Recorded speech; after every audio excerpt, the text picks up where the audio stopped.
Activa el micrófono, Dani. Ah, ahí está. Pregunten sobre todo si leyeron. Bueno, agarramos primer tema, hablar sobre la transformación de Lorentz y después el segundo es el momento. Uno.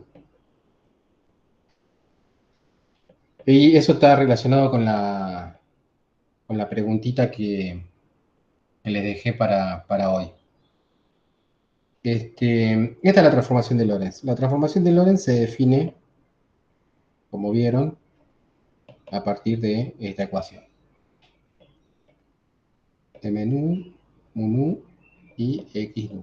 ¿Está bien? Bueno, y tenía la forma esa con los gamas y los betas. Lo importante de acá es entender que a partir de la condición, a ver, siempre hacer la analogía con las rotaciones. Si uno hace la analogía con las rotaciones, podemos poner R y J. ¿Mm? Este, Vamos a poner R'I es igual a RIJ RJ. ¿Está bien? O sea, esa es. ¿Cómo pasamos de un sistema no rotado a un sistema rotado? Y arriba es cómo pasamos de un sistema inercial a otro sistema inercial. ¿Está bien? ¿Cuáles son las reglas de transformación?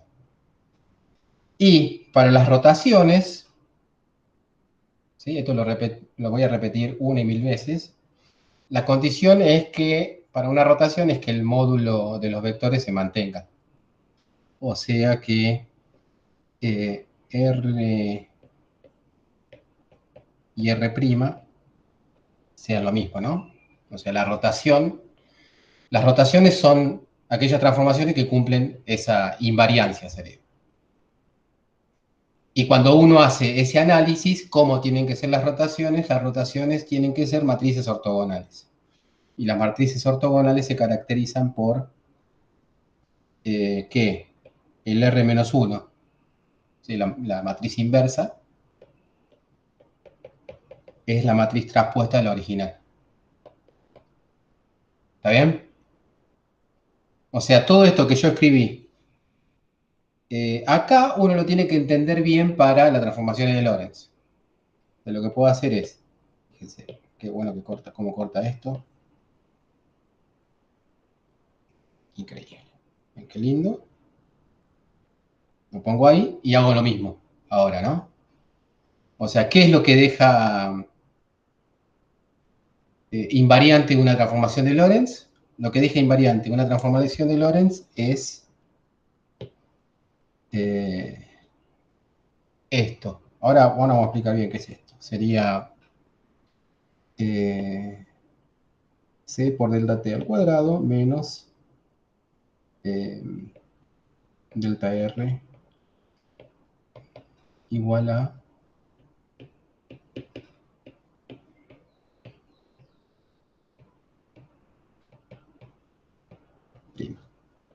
¿Está bien? ¿Y qué era? Básicamente acá lo que estamos hablando es de una diferencia entre dos sucesos, ¿sí? Esa diferencia entre dos sucesos podríamos decir que es x1 menos x2. Fíjense que cuando no le pongo supraíndice ni subíndice, estoy pensando ya en el vector, ¿no? En el cuadrivector, más allá de cuál es la representación que yo use del cuadrivector. ¿Sí? Si yo quiero ponerlo realmente como un cuadrivector, uno tendría que usar los vectores de base, y nosotros estamos evitando usar los vectores de base. ¿Está bien? Pero conceptualmente son cuadrivectores, que uno lo podría escribir en su representación de cuadrivectores covariantes o contravariantes. ¿Está bien? Pero habíamos dicho que esos dos sucesos, que estas ecuaciones, este pedido que nosotros hacemos para la transformación de Lorentz, esta invariancia que nosotros requerimos, estaba bien pensarla si x1 era, vamos a poner x2 menos x1. Si pensábamos que x1 era un suceso que tenía que ver con un destello, ¿sí? Eh,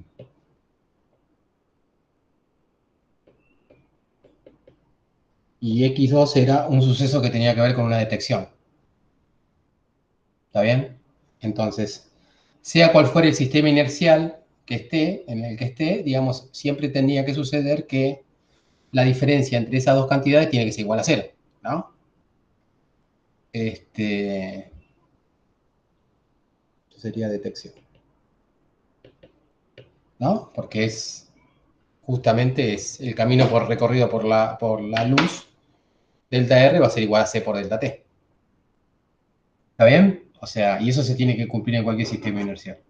Entonces, cuando uno requiere eso, uno lo que obtiene es una condición sobre las matrices de Lorentz y esa condición, o sea, nosotros ya vimos lo que sería equivalente a esto. Esto es esto. ¿Está bien? Ahora, la pregunta que se hace es, ¿qué es esto? En el caso de las transformaciones de Lorentz, ¿no? ¿Qué es lo que tendría que poner acá? Que básicamente tiene que ver con la cuenta que ustedes les había dejado para intentar. ¿Está bien? Bueno, yo voy a poner el final del cuento y después si nos queda un poco de tiempo vemos de dónde sale. Es una especie de ortogonalidad. ¿Mm? O sea, a eso yo lo voy a escribir acá. Espero no equivocarme. Pero bueno, vamos a ponerlo así. Mu,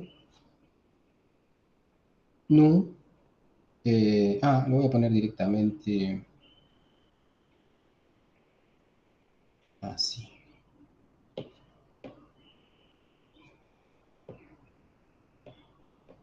Menos 1, se entiende que es la inversa, la transformación inversa. Ese menos 1 no tiene que ver con los índices, ¿sí? De covariante. Y acá vamos a poner mu nu es igual.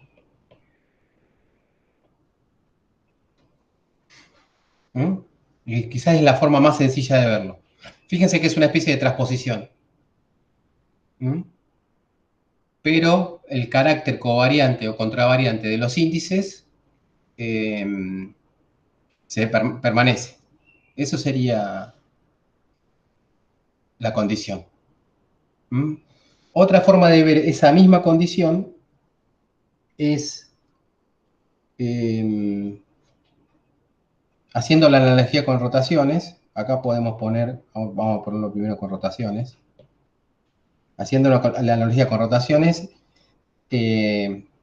esto es equivalente a poner R y J por R y K igual a RJK, no, delta JK.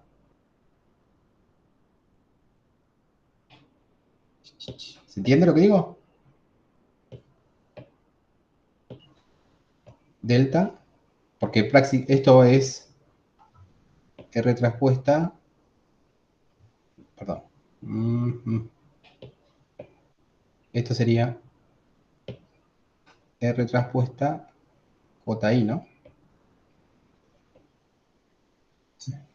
Entonces, si yo hago una matriz transpuesta por la R y yo sé que la transpuesta es la inversa, me tiene que dar la identidad, ¿no? Entonces esto me daría JK. ¿Está bien? Esto que está acá es lo mismo que esto que está acá.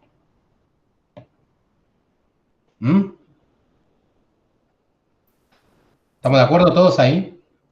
Sí, sí. Alan, Gonzalo, Sí, sí. Mica. Sí. Bueno. Sí. Bueno, acá, otra forma de decir esto, o sea que el sí solo sí acá. Todo esto hay que mostrarlo, ¿eh?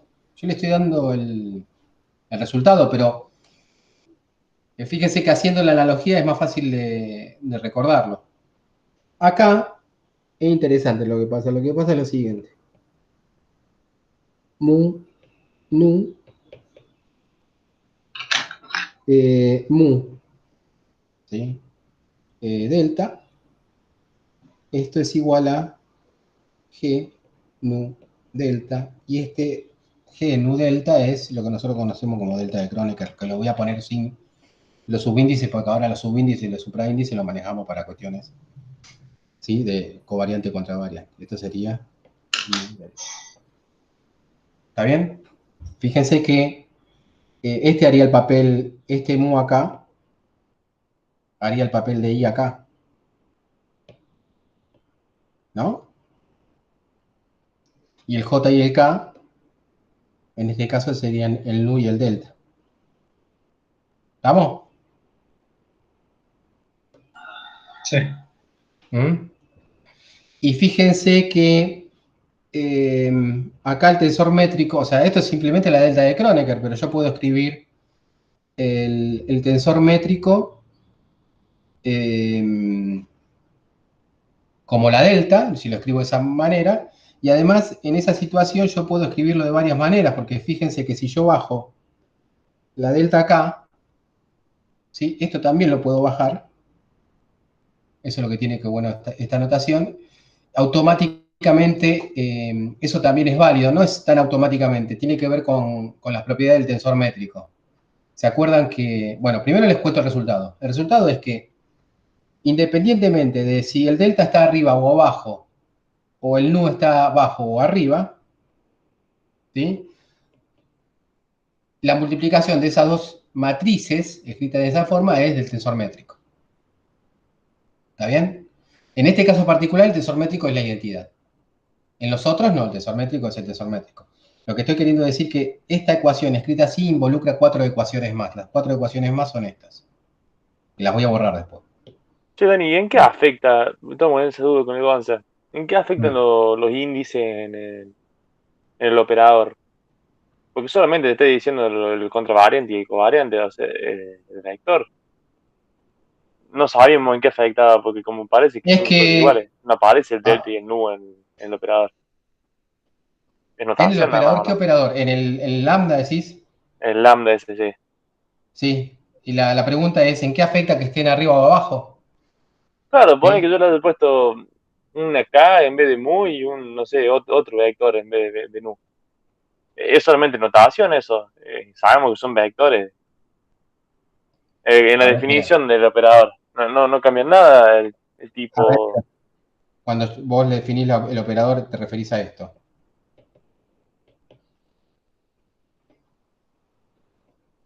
A esto. ¿Está bien? Eso.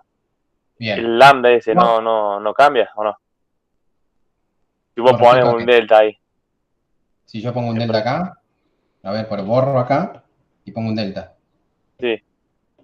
En la definición ¿Eso? del operador, no cambia. Eso está mal. ¿Está bien? ¿Por qué está mal? Porque esto tiene que, o sea, vos tenés esta identidad acá. ¿Sí? Vos lo que estás haciendo es, a ver, hacer la analogía con el de rotación. ¿Sí? Cuando vos haces la analogía con rotación, R'I es igual a RIJ con XJ. No, acá vamos a poner RJ. ¿Está bien? Eso está bien, te das cuenta que si en vez de poner I pongo K ahí, Tengo que buscar del otro lado. te tiene que quedar un K del otro lado. Exacto. Si vos pones un delta I, te tiene que poner un delta del otro lado. Claro, mi pregunta es cuando vos le escribías explícitamente a eso. En la definición, viste que tenés un gamma, después tenés un gamma sobre beta o algo parecido. Ah, sí. Eso, ¿cuándo Bueno, cuando aparece vos lo el mu y escribís el nu ahí? explícitamente, por ejemplo, cuando vos pones X', vamos a usar solamente los índices temporales y el del X nada más. Si vos pones X' 0, ¿sí? Esto tiene que ser lambda 0, y acá tenés una suma sobre las 4, ¿sí? Variables. ¿Sí? Ahí este es 0. Esto es igual a lambda 0, 0x0, más lambda 0, 1, x1, más, ¿se entiende?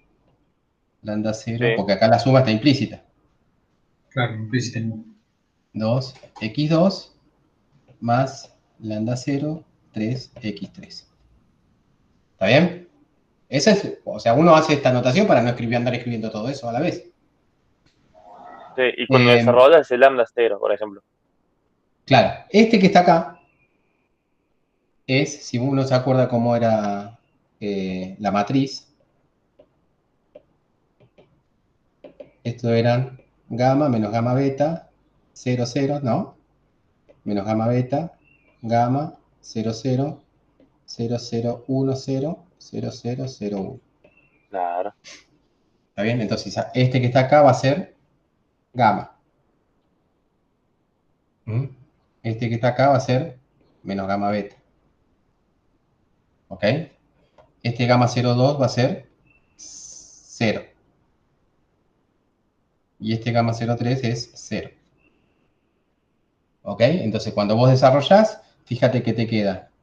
Toda esta ecuación es la misma que teníamos inicialmente, que es Ct' igual a gamma Ct menos gamma beta x. Con x me refiero a x1, ¿no? A la componente de x del, ¿sí? El vector. Claro, y ahí mi pregunta, por ejemplo, ahora vos el lambda, ahí como lo escribiste en definición explícita en la matrizial, Sí, lo pones como delta mu, por ejemplo. No cambia sí. nada en la definición del lambda, porque es gamma y beta. No, exacto, no, no, Esa era es mi un... pregunta. Claro, No, o sea, vos tenés una matriz lambda que está definida en este caso particular, es una transformación de Lorentz de un sistema inercial a otro sistema inercial que viaja con velocidad v en x con respecto al primero. Y esos son números bien definidos. está Porque la siempre velocidad definido. es Pues un no, número, la velocidad es un número, el gamma es un número, el beta es un número, es una matriz numérica. ¿Está bien? Entonces, esos son números. Bien, lo que sí es muy importante es que si los índices están arriba o abajo, que no los bajes y los subas así a criterio, así, de forma arbitraria. ¿Por qué? Y ahora vuelvo a lo que estábamos explicando, porque acuérdense que cuando yo digo que algo es un vector, en este caso un 4 vector, cuando estamos en rotaciones, cuando algo es un vector, ¿sí? Yo sé que transforma bien ante rotaciones. Acá, cuando uno dice que transforma bien ante transformaciones de Lorentz, uno está teniendo que tener cuidado, bueno, ojo, si vos estás trabajando con contravariante, tiene que transformar con contravariante.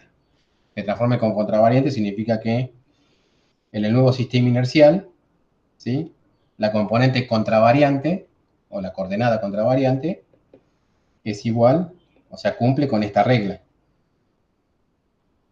¿Está bien? Pero si yo hubiese elegido, podría tranquilamente elegir la covariante. Si yo elijo la covariante, uno tendría que decir que transforma de esta manera. ¿Sí? ¿Está? ¿Se entiende? Esas son las condiciones de mi transformación ahora. Y esto es súper importante porque si uno quiere, por ejemplo, ¿de dónde sale la invariancia de Lorentz? La invariancia de Lorentz sale de requerir que x' mu por x' mu sea igual a x mu con x mu. Si uno pide eso y reemplazo con lo de arriba, lo que estamos pidiendo es que, bueno, ya que está lo vemos. ¿Mm? Que gamma mu, sí, acá reemplazo, ¿eh? Acá agarro esto que está acá y lo reemplazo por esto que está acá. ¿Entendieron la diferencia entre estos dos primero? sí, se alternan los índices. ¿Sí? ¿Entienden? ¿Sí? O sea que ahora no tenemos la libertad de poner el índice donde querramos. ¿Sí? Y todo eso tiene que ver con la primera clase que vimos, de que una vez que uno tiene una base que no es ortogonal, ¿sí? Uno tiene dos representaciones para un mismo vector. Una representación en donde las componentes son contravariantes o las componentes son covariantes.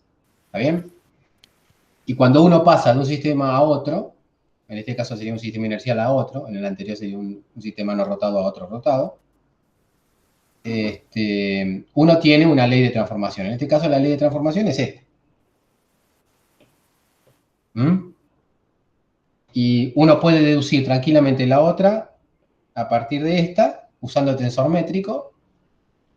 ¿Se acuerdan que el tensor métrico era el que me subía y me bajaba los índices?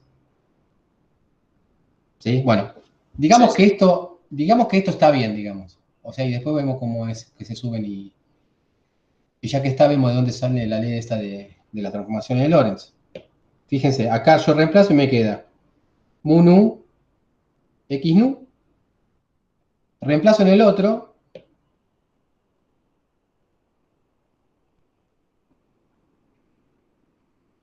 Y lo escribo.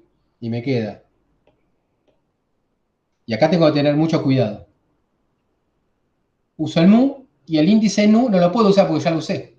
¿Sí? Esto sería como mezclar una sumatoria. Entonces uso otro. Por ejemplo, delta. Yo qué sé. O teta.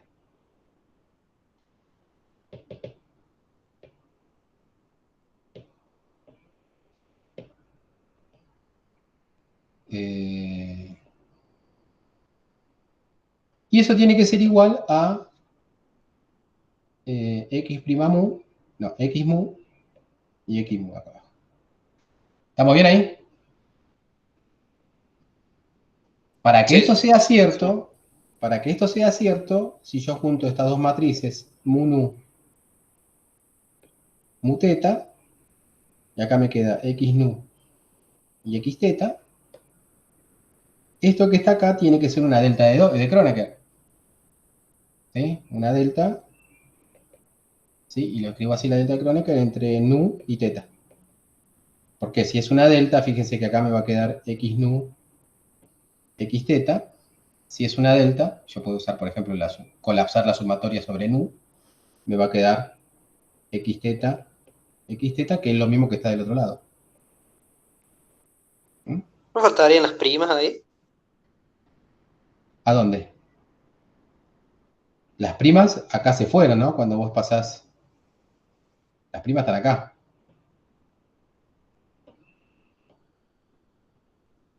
Ah, ¿Sí? claro, claro, sí, también.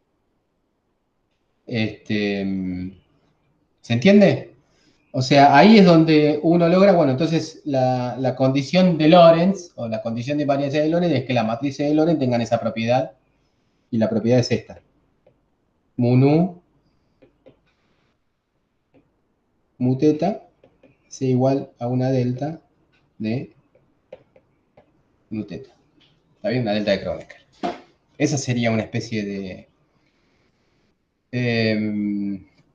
esto sería lo equivalente a lo que era antes RIJ con RIK igual a delta IK. Delta JK. ¿Está bien? En rotaciones. Esto es en Lorentz. Sí, decime, Gon. La forma de esos lambda, de esas matrices de transformación, es la misma, mamá. Con el gamma, menos gamma beta. No, o sea, vos decís, O si sea, la esto forma. es, a Sí, ver, suponete, esto es a nivel matricial, ¿no? sí, sí. Esto es gamma, menos gamma beta, gamma, ¿sí? Y acá, bueno, seguirá. Sí, uno y todo eso. Entonces, ¿cuál es la forma nu teta? Bueno, ahí es donde vos, para saber la forma, podés usar los tensores métricos. Fíjate. Bueno, no es la misma, en principio. Precisamente, si la otra tiene que ver con la inversa, ¿no? Sí, en La otra rotación, matriz sí. tendría que ver con la inversa. Fíjate que en la inversa el beta cambia de signo, ¿no? Porque si vos tenés que un Ah, sistema inercial con respecto al primero viaja a velocidad x hacia la derecha, ¿sí? El primero viaja con respecto al segundo hacia la izquierda. Entonces se cambia la velocidad, claro. ¿sí? Entonces el candidato para este no es ese, sino es ese con los signos positivos. ¿Está? Está bien. ¿Ok? Pero bueno, la forma formal de cómo pasamos de uno a otro podría ser tranquilamente con los tensores métricos. ¿Se acuerdan que si uno tiene, o sea, en forma simple, si uno tiene un vector contravariante y quiere pasarlo al covariante, puede multiplicarlo por esto? Y ahí obtiene un x nu. Esto es lo primero que obtenemos al principio de todo cuando empezamos a trabajar con bases que no son ortogonales, ¿no? Cómo pasamos de una representación a otra usando el tensor métrico. ¿Está? Entonces, si vos querés obtener, ¿sí?, una componente, o sea, el vector escrito en forma covariante, lo que haces es agarrar el covariante, agarras el contravariante y le enchufas un tensor métrico, ese tensor métrico, no otro. ¿Está? Sería incorrecto poner esto.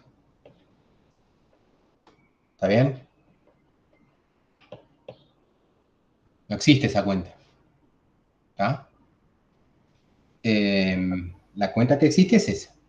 Y eso está aplicado al principio, en la primera clase.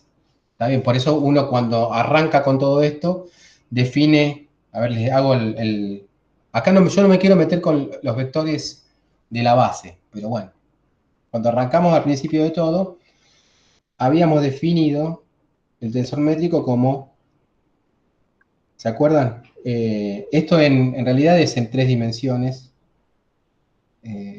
pero bueno, se puede extender a 4 dimensiones. No me quiero meter cuál es la forma de esto, pero ¿se acuerdan que era esto? Los vectores de la base, ¿no? En donde uno expandía los vectores.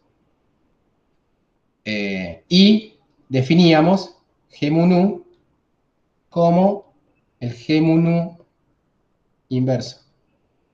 ¿Está bien? Lo definíamos así. Y de esa manera uno lo que obtenía era que cuando uno trabajaba con los vectores de la base, pero escrito en forma contravariante, ¿sí?, nos quedaba justo una delta. ¿Está bien? O sea que eran ortogonales. Eso viene de ahí. ¿Está? No. ¿Se entiende, chicos? Lo borro. Sí. Esto está al principio, pero es como lo básico para entender por qué uno hace lo que hace. Después lo hace y se olvida de todo eso. Una vez que se acostumbra, ya se olvida de todo. ¿Está? Pero básicamente es esto. Bueno, yo puedo aplicar este truquito para subir y bajar índices, para obtener lo que decía eh, el GON. Che, son iguales, está buena la pregunta esa, porque con eso, respondiendo eso, uno se da cuenta de varias cosas. Claro, lo que Por pasa es que ejemplo, si nosotros hicimos, con el Alan hicimos la analogía directa con el caso de rotación, como habíamos hablado, claro, y ahí claro. nos pegamos un palo. Y claro, perfecto. Es la idea, ¿eh? La idea es que sufran. Fíjense, si yo escribo esto, yo puedo a esto escribirlo, a ver, vamos a hacerlo al revés. Yo tengo al principio la matriz esta, mu nu, ¿sí? ¿Qué pasa si yo eh, quiero bajar el mu? Si yo quiero bajar el mu, lo que puedo hacer es mu teta, ¿ok? No importa los índices, ¿eh? Los índices después uno los acomoda. Entonces, esto me va a dar, por lo que dije recién, ¿qué me va a dar?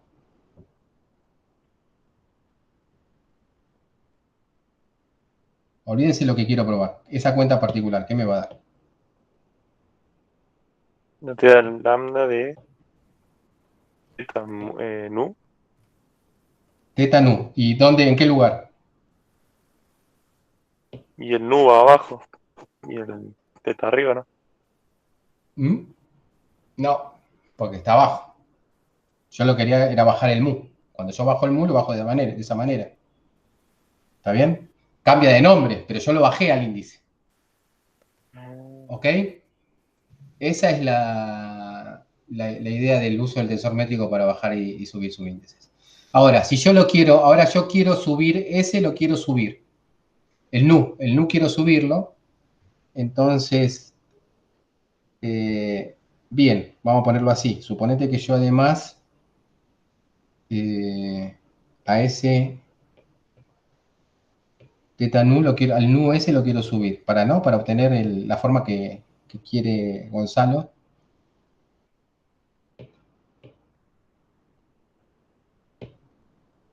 Entonces agarro ese teta nu, que es lo que está escrito arriba, y yo le puedo enchufar G nu delta. ¿Está bien? ¿Cuánto me da eso?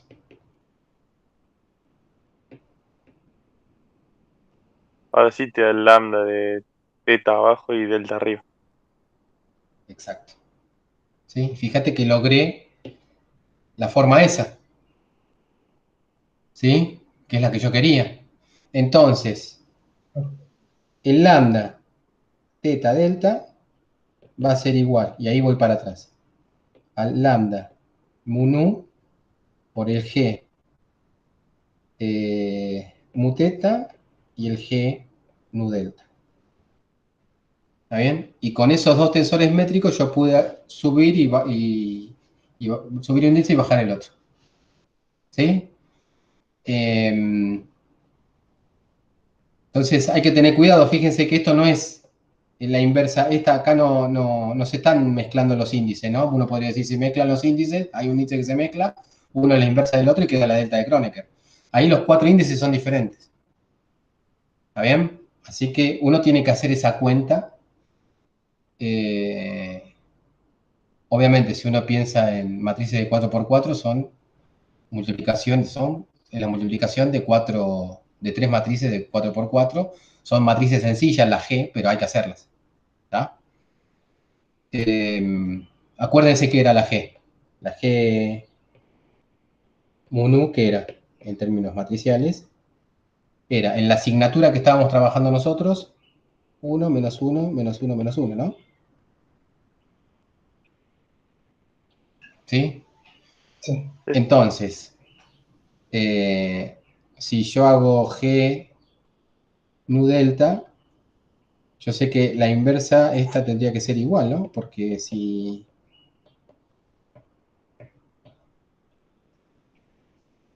¿Sí? Porque tiene que dar la multiplicación de esas dos, tiene que dar la identidad. Bueno, termina siendo muy sencillo, pero hay que tener cuidado con cómo se multiplican. Son productos tensoriales, ¿sí?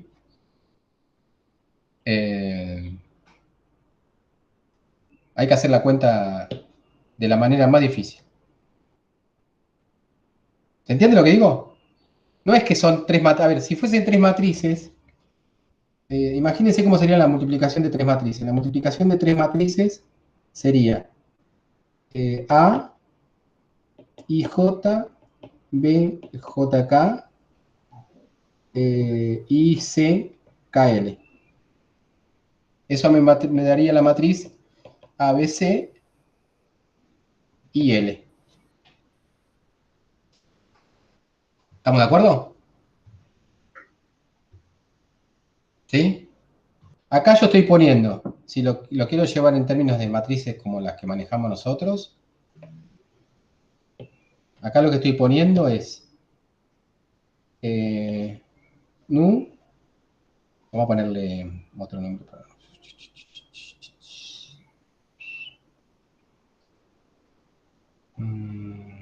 Sí, no me aparece el para atrás, porque no me aparece, no puedo ir para atrás. Ah, está acá. Acá podría poner A, mu, nu, no estoy pensando, ahora son los índices abajo como manejamos nosotros con las rotaciones. G, mu teta y G, nu delta. Entonces yo lo que tendría que hacer acá para multiplicar, fíjense que no sigue, no está el mu con el mu, ahí está este con este, tendría que ser el mu.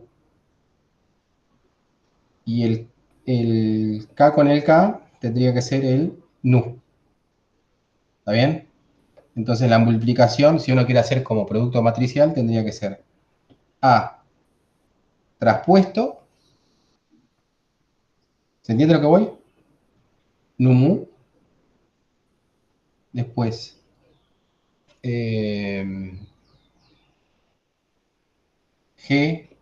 mu teta. Y después acá G traspuesta delta nu. Ahí sí sería una multiplicación matricial.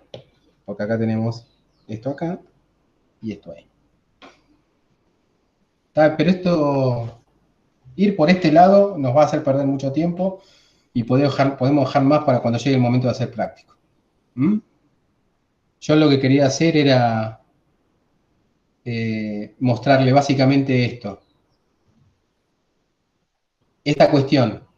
A ver, si yo borro todo lo que hice, más o menos ahora entendemos qué significa esto que está en amarillo, ¿sí? Y esto que está en rojo, que es lo más importante.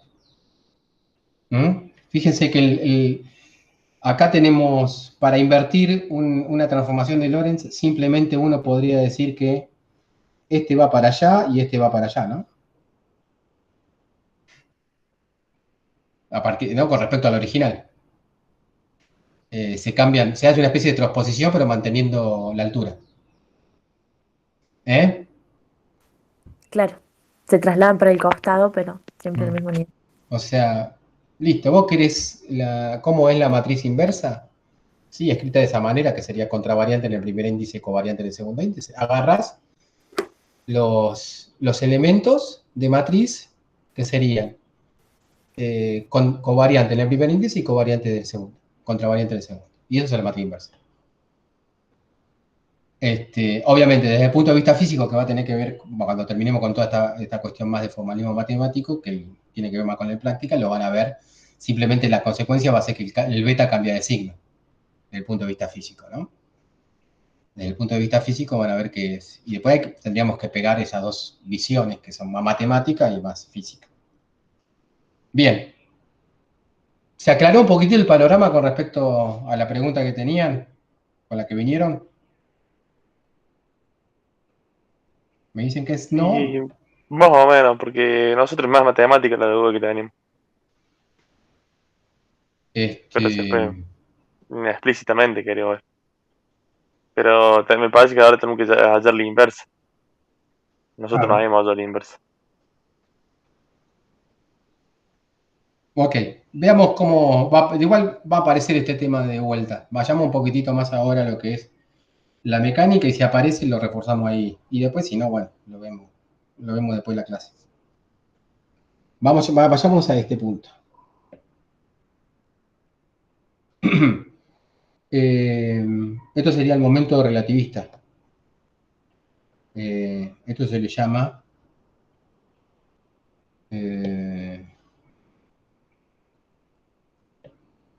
cuadrimomento o cuatro momentos, ¿no?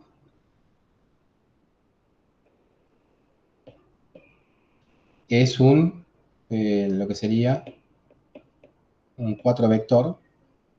Le llamamos cuadrivector o cuatro vector para distinguir a lo que es un vector, ¿no? Un vector es algo que transforma bien ante rotaciones.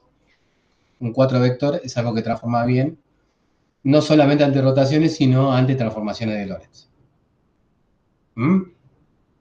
Y ya lo habíamos definido en la clase pasada, era agarrar esa cuadrivelocidad que la habíamos definido de esta manera, la derivada con el tiempo propio de la posición, de una partícula, acá x es x de t,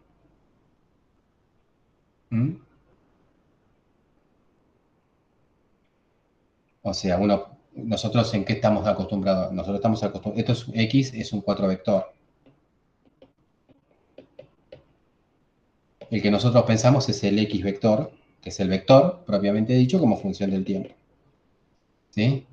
Entonces, si uno quiere, vamos a hacer para reforzar lo que dijimos antes, uno podría preguntarse, bueno, dada que la trayectoria en un sistema inercial es x de t, yo me quiero preguntar cómo es en otro sistema inercial, x de t'.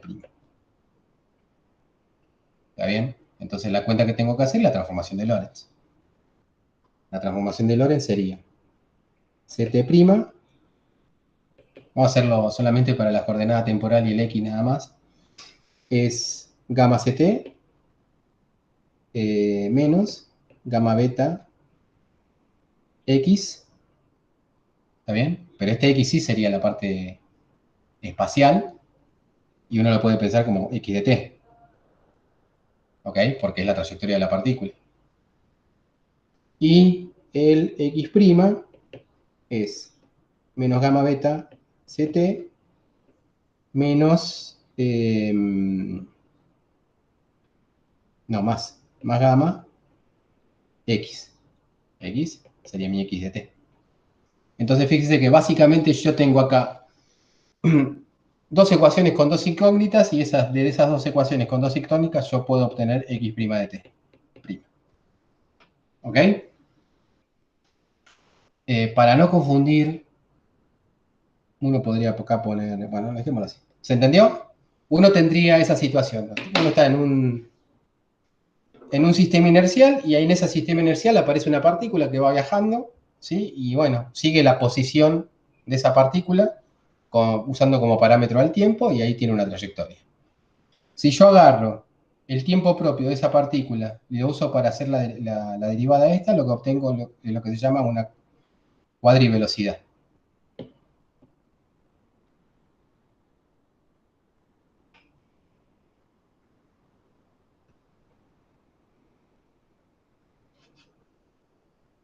¿Mm?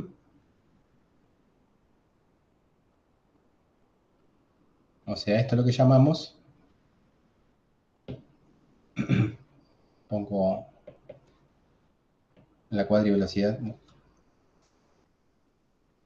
¿Tá? Bueno, si yo lo multiplico por la masa, a eso lo llamo cuadrimomento. Y la masa es algo más bien tomado de afuera como algo experimental, que es la inercia que tiene una partícula, y es la masa de esa partícula en reposo. ¿Sí? Se le pone M0, bueno, como nunca vamos a poner la masa como la masa relativista, o sea, siempre vamos a usar la fórmula explícita, no hay problema con eso, entonces este sería P mu. ¿Mm? Este P mu, ¿cuánto vale? Vamos a ver qué vale en la notación que usamos recién, mc gamma, este gamma calculado con el u, que sería la velocidad de la partícula, punto y coma, m gamma, calculado con la u, por la misma velocidad. Entonces sería primero la componente temporal, la segunda la componente espacial. Todavía no sabe. En la clase pasada lo hice eso, pero lo hacemos de vuelta ahora para ver dónde se obtiene. Bueno, la derivada con respecto a tau es lo mismo que derivar con respecto al tiempo y al tau derivarlo con respecto al tiempo. ¿Está bien? Esto que está acá, ¿sí? ¿Se acuerdan que el tau era el tiempo del tren y el t era el tiempo de la estación? Y yo estaba viendo desde el tren. O sea que en la estación los relojes corrían más lentos. ¿Sí?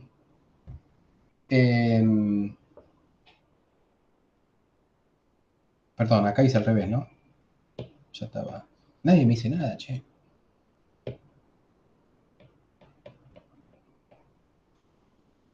Esa es la derivada, ¿no? La regla de la cadena. Y al lado queda de R respecto a tau, ¿o no?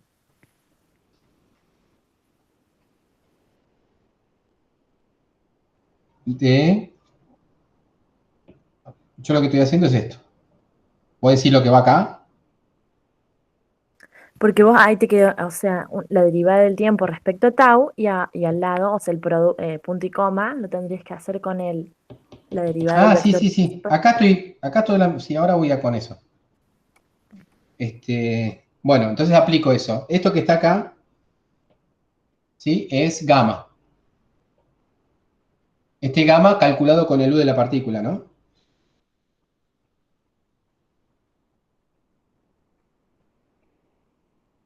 ¿Estamos? Bien. Entonces, todo eso que está acá, lo aplico a, si quieren, masa X mu.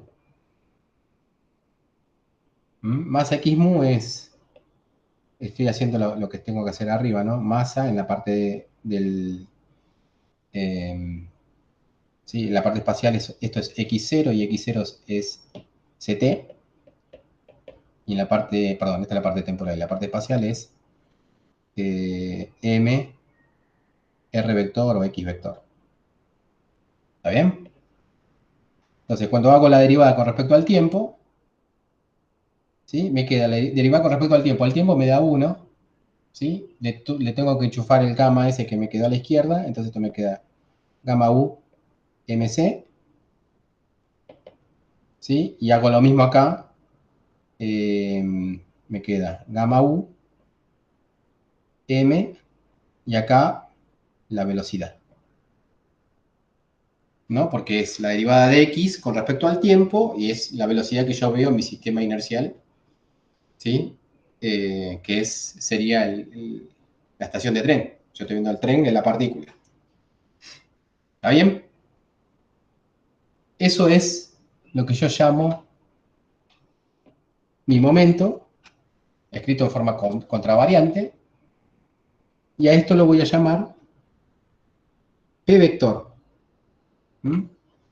Ese P vector es relativista, no es el que nosotros usamos en mecánica, el que usábamos antes, porque el que usábamos antes era MU. ¿Está bien? Acá le estoy enchufando el gamma, ¿sí? A ese P. ¿Estamos? O sea que mi P mu va a ser igual a gamma U MC, tiene una componente temporal, y esto es el P. Y este P es...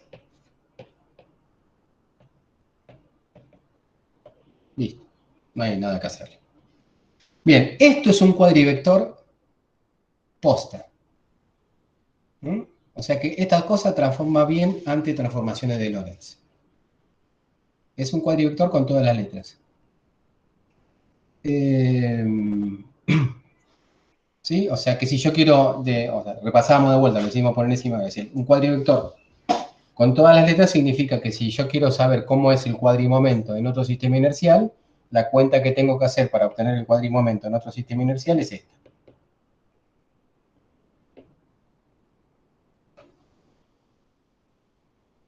¿Está bien? Es como rotarlo, pero ahora lo estoy cambiando de sistema inercial. Eso. O sea, una vez que yo tenga el cuadrimomento en un lugar, lo tengo en cualquier lugar. ¿Sí? Lo puedo obtener en cualquier lugar. Bien. Ya con este vector cuadrimomento aparecen cosas interesantes. La primera cosa interesante que aparece es el siguiente escalar. Si uno hace esta cuenta, básicamente, acuérdense que escrito en forma covariante, borro esto, escrito en forma covariante usando el tensor métrico, el resultado que voy a tener es este.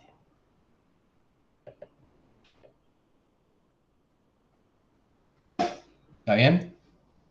Porque el tensor métrico lo que me va a hacer es cambiar el signo de la componente espacial, el tensor métrico que estoy usando yo. El tensor métrico que está usando el Griffith lo que te va a hacer es cambiar el signo de la componente temporal. Entonces, si yo quiero hacer la cuenta P mu, de esta manera yo ya sé que es un escalar. Acuérdense que el escalar es una cosa que es un invariante. Eso me va a dar gamma u al cuadrado, m al cuadrado c al cuadrado, menos p al cuadrado. Y p al cuadrado es gamma u al cuadrado, m y el u vector al cuadrado. ¿No? El Y el M M, cuadrado. el M cuadrado, sí, eso. Bueno, che, no me dejan pasar. Sí, lo agilaba todo. Vale. Bueno, fíjense, acá me queda gamma u al cuadrado, m al cuadrado, c al cuadrado menos u al cuadrado. Y este gamma u al cuadrado era 1 sobre 1 menos u al cuadrado sobre c al cuadrado, ¿está bien? O lo puedo escribir de esta manera.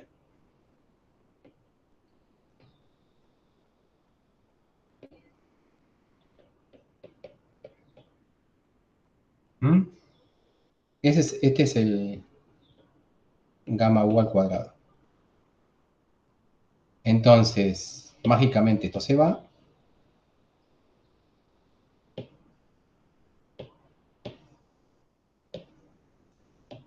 No. ¿Está bien? Y esto me da m al cuadrado c al cuadrado. ¿Sí? O sea, no solamente es un invariante, sino que además es una constante. ¿Eh? Que son dos cosas diferentes. O sea, tranquilamente yo podría haber, a ver, para dejar claro la diferencia de esas, imagínense que yo me hubiese formado un invariante con esto.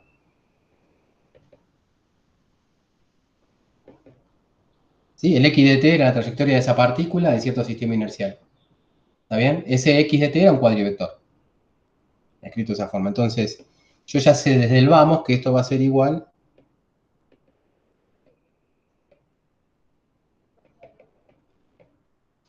¿está bien? Desde el vamos ya sé que va a ser igual. Pero esta cantidad va a depender del tiempo.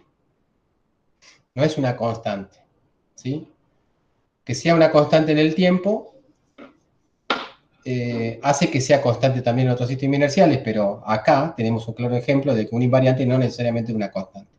¿Está bien? Bien. Ok. O sea, bueno, o sea, nada, vamos. Listo. Entonces, como conclusión, tenemos que m al cuadrado por c al cuadrado es igual a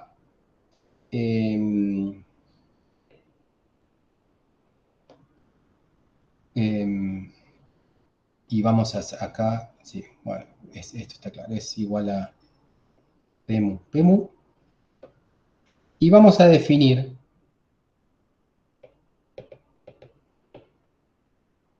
a la componente, y ahora vamos a ver por qué esta definición tiene sentido, a la componente 0, ¿sí?, del vector cuadrimomento como la energía sobre C. ¿Mm? Entonces, fíjense, de lo que era la componente 0, era esta, ¿sí?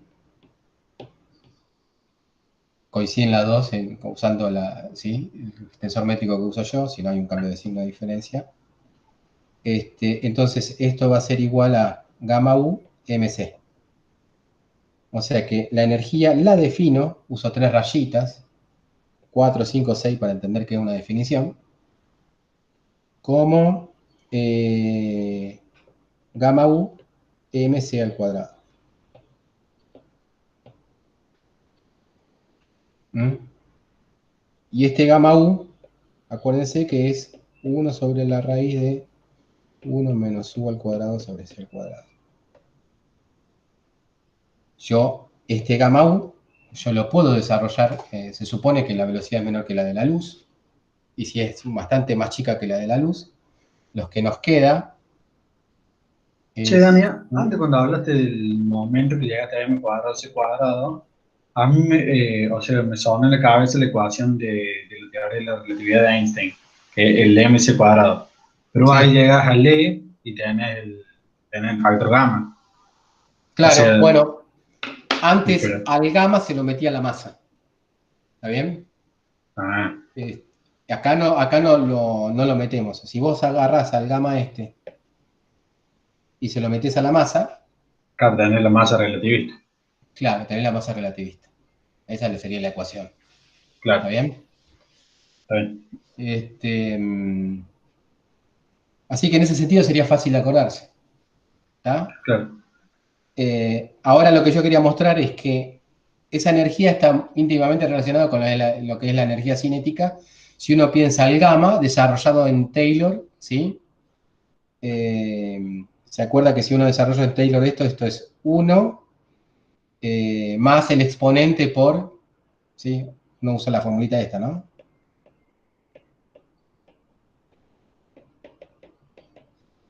Por lo menos primer orden. Entonces fíjense que acá queda menos 1/2, menos, entonces queda más 1/2.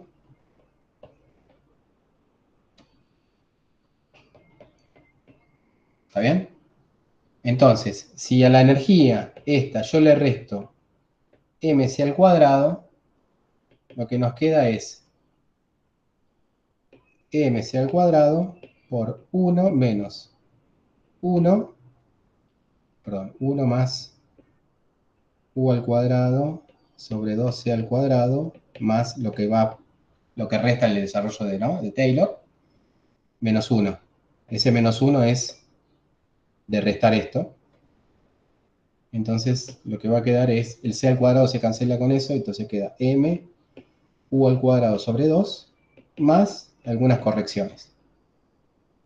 O sea que uno de acá es donde define la energía cinética relativista como E menos mc al cuadrado. ¿Está bien? Y esto que está acá,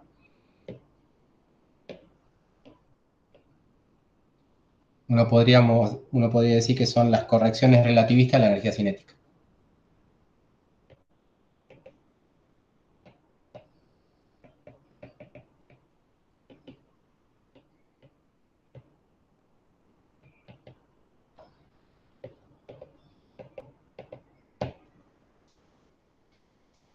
¿Estamos?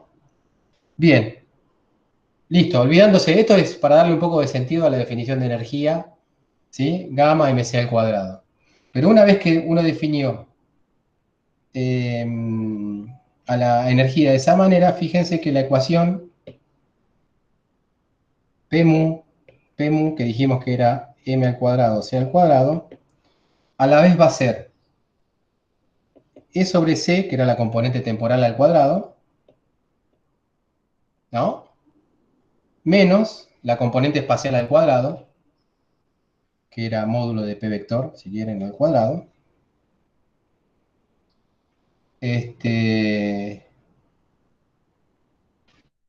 Bien, entonces, si yo paso el c multiplicando para el otro lado, me queda que e al cuadrado es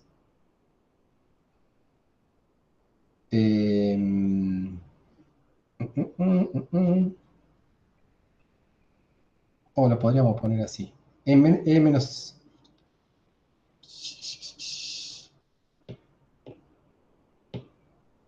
e al cuadrado menos c al cuadrado por módulo de p vector al cuadrado es igual a m al cuadrado por c a la cuarta.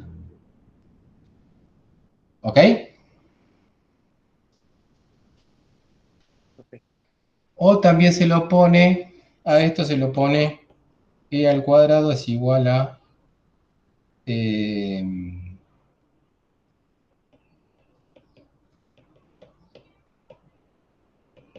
ya la vieron esta ecuación, ¿no? Hace poco.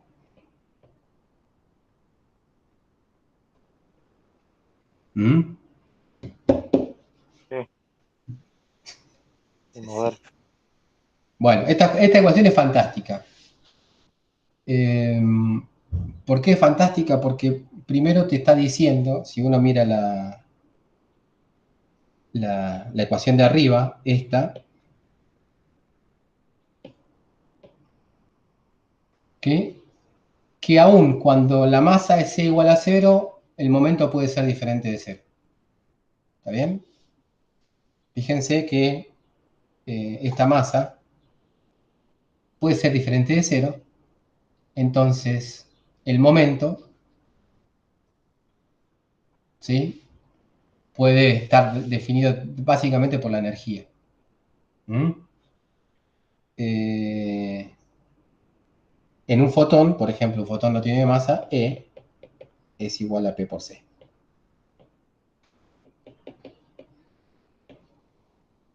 ¿Mm?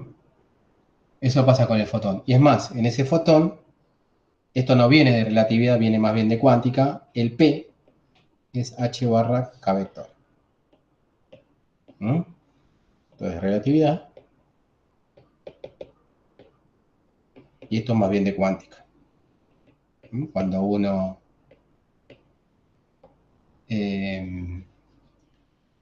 claro, y viene también de electro 2, ¿no? En electro 2, está bien, no está cuantizado, pero uno vio que una onda electromagnética tiene su momento.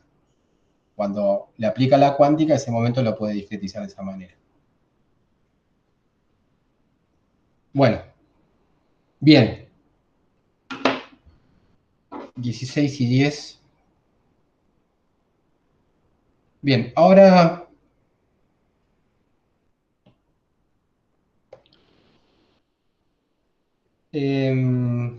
veamos, a ver qué seguía. Bueno, esto lo vimos. Esto lo vimos. Esto lo vimos. Esto lo vimos. Esto lo vimos. Podríamos ver esto y después tomar un descanso. No lo vamos a ver, vamos a ver más bien choque plástico porque Compton ya lo vieron en Moderna. ¿No? Sí, sí. Sí. Entonces, vamos a ver en general una cosa que se hace cuando uno tiene un sistema de partículas, en el caso sencillo de una a dos partículas, es considerar, digamos, usando algunas hipótesis que tienen que ver más con física que con la matemática, de que las sumas de los momentos es igual a cero. Ahora, con todo lo que vimos nosotros, lo correcto es decir que la suma de, o sea, si uno tiene cuenta sobre las partículas, ¿no? Vamos a poner partículas. Uno lo que establece es que si ese sistema está aislado, ¿sí? El cuadrimomento de esas partículas, la suma es constante. Es una constante de movimiento. Se conserva. ¿Cero o no?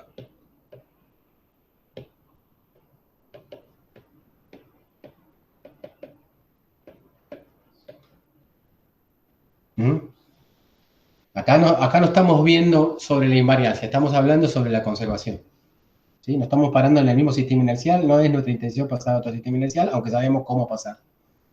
Sino que estamos preguntándonos cuál es la relación antes sobre un sistema, antes o después de y con el después de la interacción o ¿no?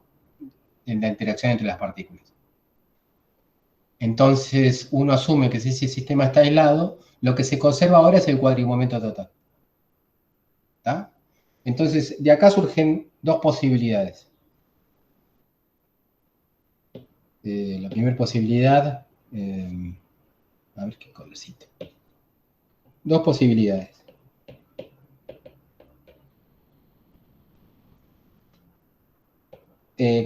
Lo que era antes para nosotros completamente elástico, ¿sí? Que tenía que ver con la conservación de energía cinética.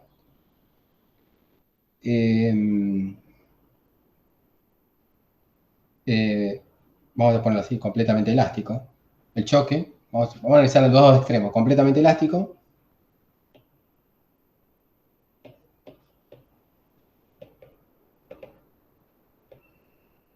Básicamente decir eso es que se conserva la energía cinética.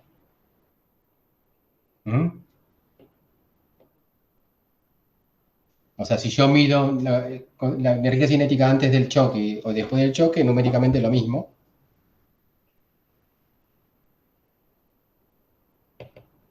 Y la energía cinética, ahora hay que tener cuidado, ¿no? La energía cinética no es la energía cinética de una partícula, sino de la suma de todas las partículas que haya.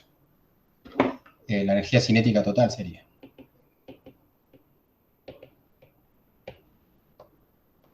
Bueno, como consecuencia de eso, de ese requerimiento de conservación de energía cinética total, uno lo que ve es que las masas de las partículas se conservan. ¿Mm? Las masas en reposo, ¿eh? O sea, si uno quiere ser un poco más estricto con la cuestión, es la sumatoria de las masas en reposo, es una cantidad que se conserva. Pero uno asume que la identidad de las partículas no se pierde en el proceso. Si la identidad de la partícula no se pierde en el proceso, las masas de cada partícula se conservan. ¿Se entiende? O sea, un electrón choca y sigue siendo un electrón después del choque. Entonces, esa masa del electrón es la misma. ¿Está? Porque uno está asumiendo, además de que la energía cinética se conserva, está asumiendo que la identidad también se conserva, ¿no? Si uno asume además que la identidad es la misma de las partículas, ¿sí? Las masas no cambian. Entonces acá lo que podríamos decir que las masas no cambian.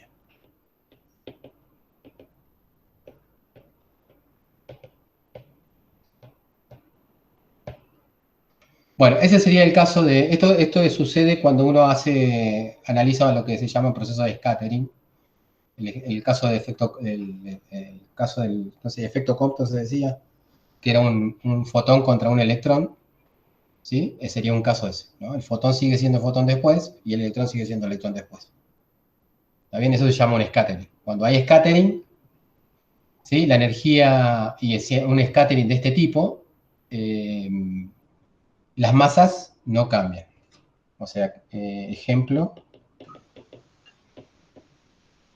Me suena, Dani, eso no habíamos visto nada en mecánica.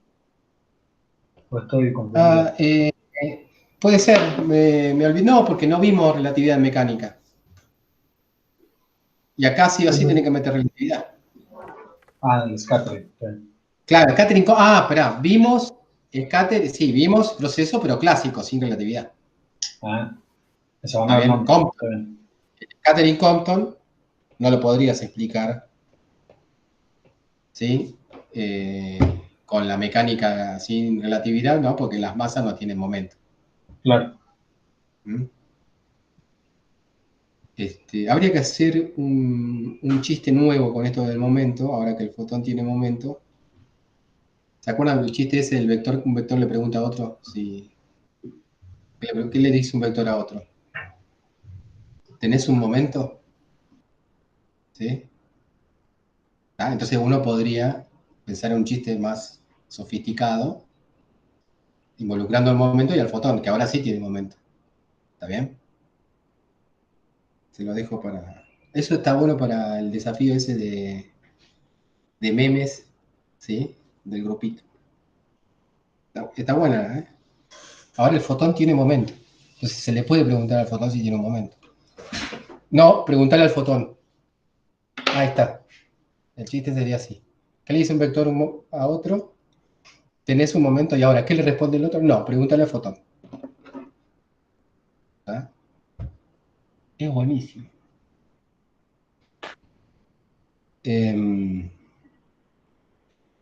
Bien, esto no lo vamos a ver. De última, lo vemos así desde el punto de vista del práctico. Pero está bueno porque uno puede introducir el momento del fotón como lo vimos arriba, y también lo puede ver el momento del fotón si uno analiza cómo es el momento relativista si piensa en esta fórmula. Raíz de 1 menos u sobre c al cuadrado, ¿está bien? Y acá, ¿qué tendría que poner? U, ¿no? Entonces, fíjense, si el fotón realmente, esto sería el momento, ¿no? Lo que habíamos planteado como vector momento. Esta era la masa que llamamos algunos le dicen masa relativista, pero fíjense que ahora con la inclusión de ese término del gamma, aun cuando la velocidad, ¿sí?, de este fotón sea infinita, el gamma de abajo también se hace infinito. ¿Está bien? Y esta masa, aunque sea cero, uno puede hacer, digamos, alguna... Lo estoy haciendo bien, sí, ¿no? Ese era el momento. O sea, es como que de alguna forma ese cero por infinito arriba, ¿sí? O sea, jugando un poco con los límites, uno puede tener un momento diferente de cero. y diferente, ¿sí? A pesar de que la masa sea igual a 0. Bueno, vayamos al otro caso que sí seguramente no vieron, que es el choque plástico. En el choque plástico,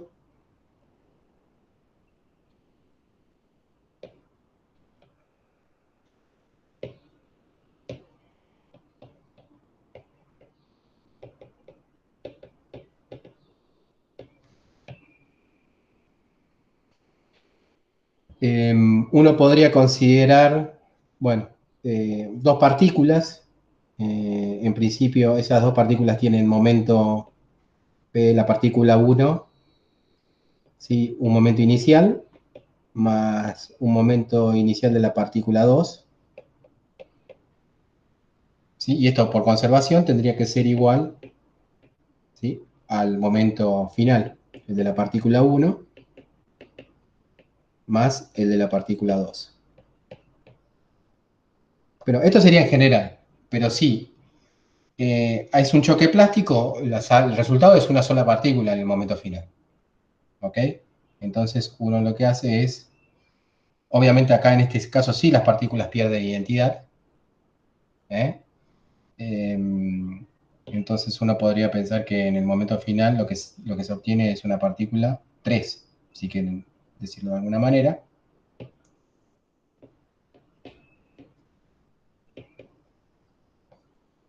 ¿Ok?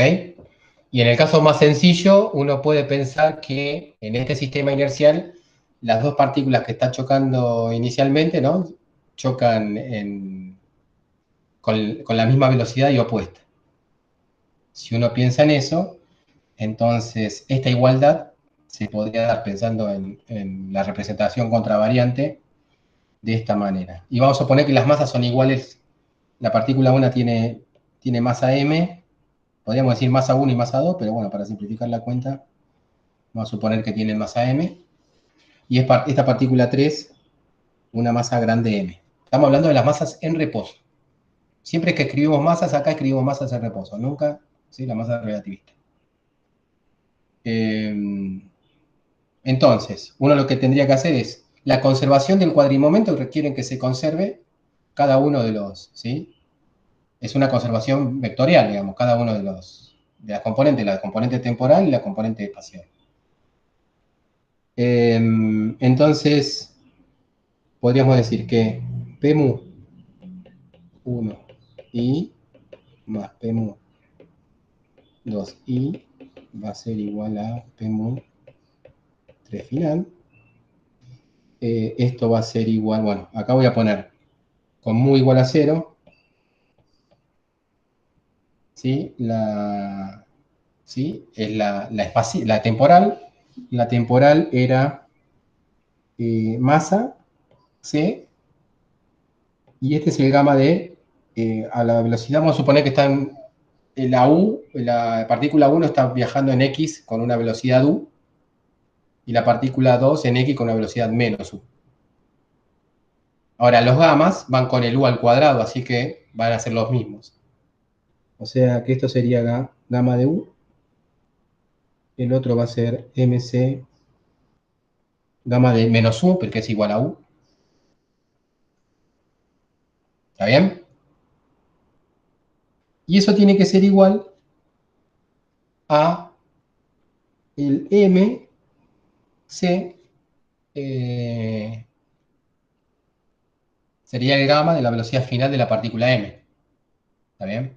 O sea, la velocidad que tenga quiera la partícula m. Y el gamma, vamos a llamarle w. Ya sabemos que w tiene que dar 0, ¿no? Porque si chocan, ¿sí? La conservación de momento va a requerir que la velocidad final sea igual a 0, los dos tienen la misma masa, van a quedar en el medio. O sea que esto yo voy a ponerle W. Después si se puede deducir rápido que esto da el gamma de 0, ¿no? Que 1. Voy a ponerle W. Que sería la masa, la velocidad de la partícula al final, ¿no? La única partícula que queda, que le damos 3 al final. Y la espacial, nos quedaría masa, acá sería gamma U, U vector. Ese sería ¿sí? La componente espacial del momento para la partícula 1. Para la partícula 2 sería masa, gamma U menos U. ¿Está bien? Y esta sería masa, el gamma W por W vector. ¿Estamos de acuerdo?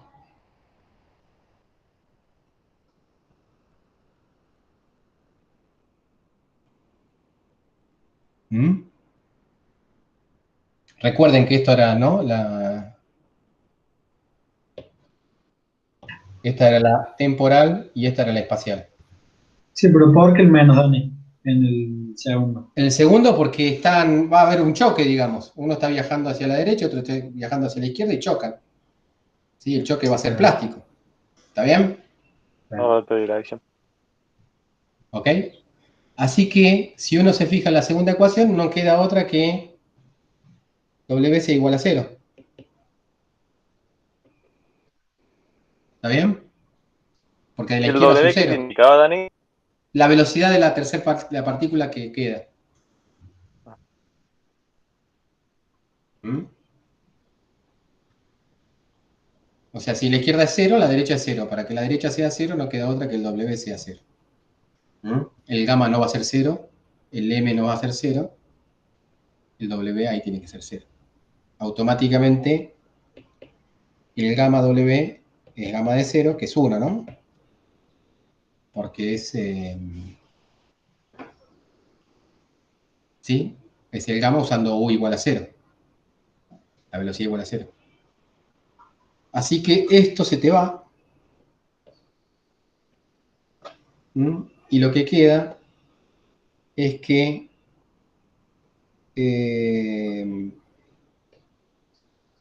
MC, bueno, es igual a 2 MC gamma U. ¿Ok? Cancelo lo C. Y me queda que la masa en reposo de la partícula que queda va a ser 2 veces la masa, ¿sí? De las partículas iniciales por un factor que es gamma U, y ya sabemos que gamma U es mayor que 1. ¿Mm? O sea que la masa que queda se incrementa con respecto a la suma de las dos masas. ¿Está bien? Eso es un efecto exclusivamente relativista, ¿no? Convertimos la energía cinética en masa en reposo. ¿Está bien? ¿Cómo se explica uno clásicamente que eso suceda? Y bueno, cuando uno lo ve desde el punto de vista más clásico, o sea, las dos visiones son compatibles. Cuando uno, o sea, no hace relatividad, lo que va a ver es que uno va a encontrar una masa, o sea, va a ser dos masas, pero además va a tener una energía que es del tipo calórica, que tiene que ver con el proceso de fricción ¿sí? Para haberlo frenado y se deformó seguramente, y eso provocó calor. ¿Ok? Hay una temperatura ahí, ¿no? Eso queda caliente. ¿Sí? Si uno ya tiene esta visión, además le asigna a ese calor una masa. Simplemente piensa que esa energía pesa. Si uno pone una bola caliente en una balanza, tiene que medir diferente que una bola fría. Y realmente eso sucede. ¿Ok? Nada más que tiene que tener una balanza, ¿sí? No va a tener nunca la plata para comprar esa balanza. ¿Está? Bien. Listo, acabemos. Porque está empezando a doler la cabeza, che. Corto la grabación.